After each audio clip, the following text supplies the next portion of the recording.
శ్రీ గురుభ్యో నమ. ఈ కాలంలో ప్రతి ఒక్కరూ కూడా వివాహ విషయంగా సరియైన సమయానికి వివాహం జరగక చాలా ఇబ్బంది పడుతూ మా దగ్గరికి వస్తూ ఉంటారు. మా అమ్మాయికి ఎటువంటి అబ్బాయి వస్తాడు, లేదంటే మా అబ్బాయికి ఎటువంటి అమ్మాయితో వివాహం అవుతుంది అని అడుగుతూ ఉంటారు. అదేవిధంగా ఎటువంటి అమ్మాయి వస్తే వీళ్ళు సుఖంగా ఉంటారు, దానికి చేయాల్సినటువంటి పరిహారం ఏంటి అనే దగ్గర జ్యోతిష్యంలో ద్యూన తన్నాథ తద్రష్టు అనేటువంటి ఒక శ్లోకం ద్వారా 7వ ఇంటి ద్వారా ఎటువంటి భర్త ఎటువంటి భార్య వస్తారు అనే దాన్ని మనం చింతన చేస్తూ రావాలి. ఆ 7వ ఇంటి అధిపతిని బట్టి దానికి తగినటువంటి పరిహారం చేసుకుంటూ రావాలి. కానీ ప్రతి ఒక్కరూ కూడా చేయదగిన పరిహారం ఏంటి అంటే, పత్నీం మనోరమాం దేహి మనోవృత్తానుసారిణీం తారిణీం దుర్గ సంసార సాగరస్య కులోద్భవాం. ఈ మంత్ర జపాన్ని ఎవరైతే రోజు కూడా 108 సార్లు జపం చేస్తూ వస్తారో వాళ్లకు మనోరమాం పత్నీం, వాళ్ళ మనస్సుకు ఇష్టమైనటువంటి అమ్మాయి భార్యగా వస్తుంది అనుకొని. ఇంకొక లక్షణం ఏం చెప్తూ వస్తున్నారంటే, ఆ వచ్చిన అమ్మాయి మనోవృత్త అనుసారిణి, అంటే ఈ అబ్బాయి యొక్క మనస్సును ఆ అమ్మాయి అర్థం చేసుకొని వెళుతూ వస్తుంది. అంటే చాలా సందర్భాల్లో అబ్బాయికి అమ్మాయి మీద ప్రేమ ఉంటుంది, కానీ అమ్మాయికి అబ్బాయి మీద ప్రేమ ఉండదు. లేదా అమ్మాయికి అబ్బాయి మీద ప్రేమ ఉంటుంది, అబ్బాయికి అమ్మాయి మీద ప్రేమ ఉండదు.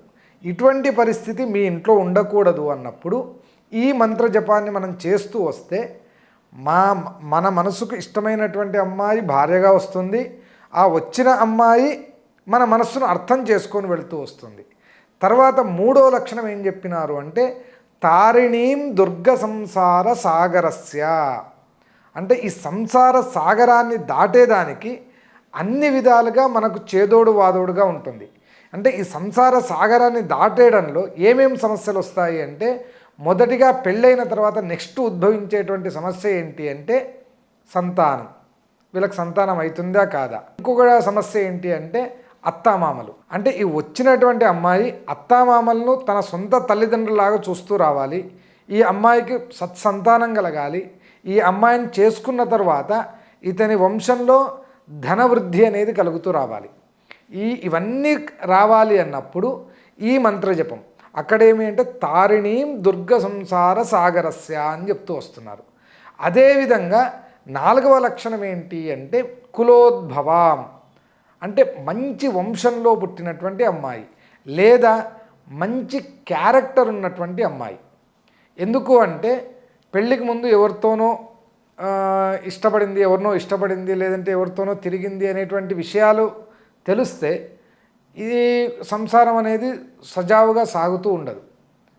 అంటే ఎవరిని కూడా ఇంకొక పరపురుషుణ్ణి ప్రేమించకుండా ఉండి కేవలం భర్త యందు మాత్రమే అనురక్తమైనటువంటి భార్య దొరకాలి అన్నప్పుడు మనకు ఈ మంత్ర జపాన్ని, పునః ఆ మంత్రాన్ని చెప్తున్నాను, పత్నీం మనోరమాం దేహి మనోవృత్త అనుసారిణీం తారిణీం దుర్గ సంసార సాగరస్య కులోద్భవాం.